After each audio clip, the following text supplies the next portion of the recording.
Sometimes the scariest thing isn't ghosts or monsters. It's a person. A stranger watching your every move, learning your routine, waiting for the right moment to strike. Tonight, I'll tell you 3 real-life stories of people who were stalked and barely made it out alive.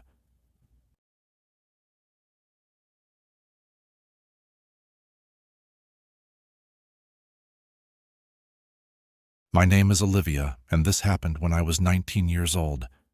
I had just moved into my first apartment, a tiny but cozy 1-bedroom unit on the 2nd floor.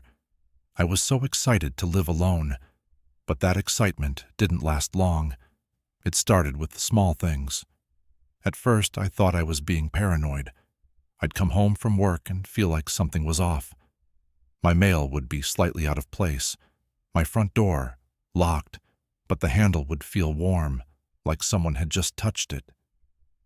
Then I noticed the car, a black sedan. It would be parked across the street, facing my apartment. Sometimes I'd see it in the morning before work, sometimes at night when I got home, but I never saw who was inside. One evening I came home late. As I pulled into my driveway, my headlights lit up the sedan, and that's when I saw him. A man, sitting in the driver's seat. He didn't move. He didn't react. He just sat there, staring at me. I felt my stomach drop. I rushed inside, locked the door, and peeked through my window. The car was still there. The man was still watching. Days passed, and the car was always there. But then it escalated. One night, I heard footsteps outside my window. I froze. My bedroom was on the 2nd floor. There was no way someone should be up there. Then, tapping, software, slow, deliberate. I didn't move. I didn't breathe. My phone was across the room, and I was too scared to reach for it. The tapping continued, and then, a whisper. "I see you." I ran, grabbed my phone, called the police. But by the time they arrived, the car was gone.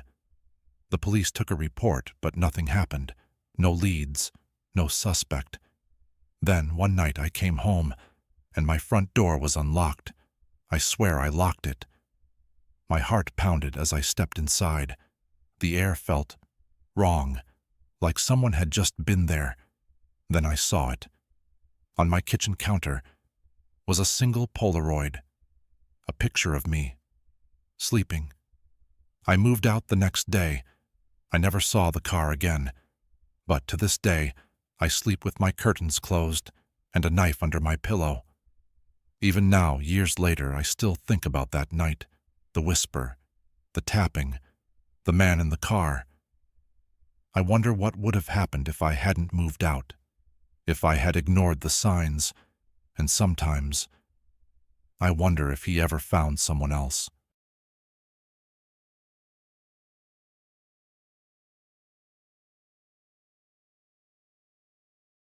I work at a small convenience store during the night shifts.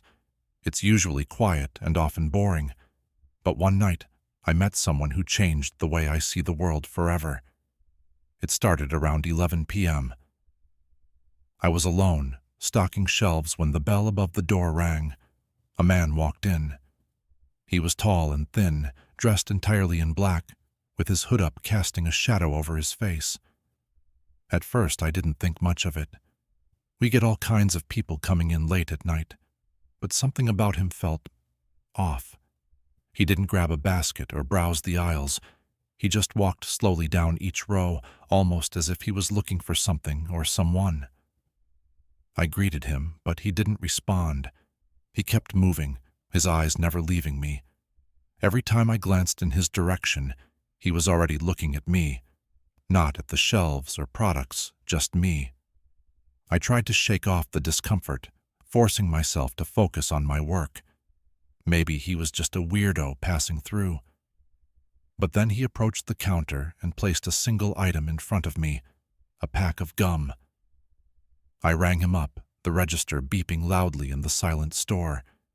He paid in cash, and his fingers brushed against mine when he handed me the bill. They were ice cold. His skin felt like ice. I counted out his change, but when I reached out to give it to him, he didn't take it. Instead, he tilted his head and whispered, "Do you live alone?" I felt my stomach drop. I forced a laugh and replied, "That's a weird question." He didn't blink. He just smiled, a slow, unnatural smile that sent a chill down my spine. Then he said, "I like your red hoodie. You wear it every Thursday." My breath caught in my throat. My hands clenched the edge of the counter as my mind raced. How did he know that? I had never seen this man before, but he had seen me every Thursday. I wanted to run, to scream, but I was frozen in place, my heart pounding so hard I could barely think. Just as quietly as he had arrived, he turned and walked out, disappearing into the night.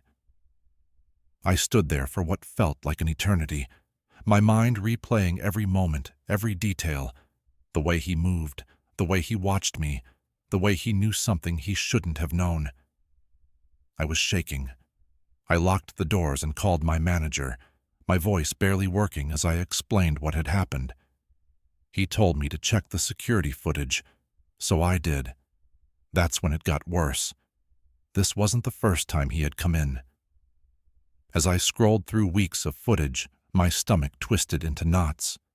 He had been there every Thursday, standing in the aisles, watching me. Sometimes he pretended to browse. Sometimes he just stood by the refrigerators, eyes fixed on me. And sometimes he stood by the door, waiting. I had never noticed him before, but he had certainly noticed me. That night I didn't go home. I couldn't. I crashed at a friend's place, every shadow outside the window, making my skin crawl. I didn't sleep. I kept wondering why, if he had been watching me for months, did he finally say something now? What had changed? I quit the next day. I didn't even go back to collect my last paycheck. It wasn't worth it. But sometimes, late at night when I'm alone in my apartment, I wonder, if I hadn't left, what would have happened next?